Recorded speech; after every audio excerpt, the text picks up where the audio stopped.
Boost your sell, অর্থাৎ আপনার ব্যবসার আপনি সেল বাড়াতে চান, কোনো মতেই আপনার ব্যবসার সেল বাড়ছে না। এর মূলত বাস্তবে দুটো দিককে আপনার দেখতে হবে। একটা হচ্ছে পূর্ব দিক, অর্থাৎ ইস্ট।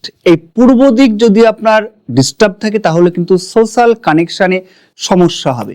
সোশ্যাল কানেকশন, সোশ্যালের যোগাযোগ যদি আপনার ঠিক মতো না থাকে তাহলে কিন্তু কোনো রকম আপনার সেল কিন্তু বৃদ্ধি হবে না, আপনার মার্কেটিং যে কানেকশন সেটা কিন্তু আপনি পাবেন না।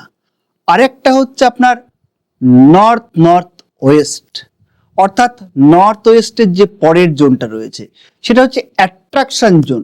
আপনার যদি অ্যাট্রাকশন কমে যায় তাহলে কি বিজনেসে কিন্তু আপনার সেল কমে যাবে। তাই অ্যাট্রাকশনটা, যে কোনো কাস্টমারের কাছে অ্যাট্রাকশন বৃদ্ধি এবং কাস্টমারের কাছে আপনার পৌঁছানো, এটা কিন্তু একমাত্র দিয়ে থাকে আপনার নর্থ ওয়েস্টের পরের জোন, অর্থাৎ নর্থ নর্থ ওয়েস্ট। সেখানে যদি টয়লেট থাকে বা সেখানে যদি আপনার দেখা যাচ্ছে আপনি স্টোর করে রেখেছেন তাহলে কিন্তু কোনো মতে কিন্তু সেল আপনার বৃদ্ধি হবে না। টয়লেট থাকলে রেমেডি করান, স্টোর থাকলে অর্গানাইজ করে গুছিয়ে রাখুন বা অন্য কোনো জায়গায় আপনারা সরিয়ে দিন, তবেই কিন্তু আপনার সেলটা বৃদ্ধি পাবে। এবং পূর্ব দিকে যেটা রয়েছে সেখানে একটা সূর্যের পিতলের ব্রাশের সূর্যের যে আপনার সিম্বল পাওয়া যায় সেটাকে লাগিয়ে দিন 90 ডিগ্রিতে, তাহলে দেখবেন আপনার কিন্তু সেলটা বৃদ্ধি হয়েছে।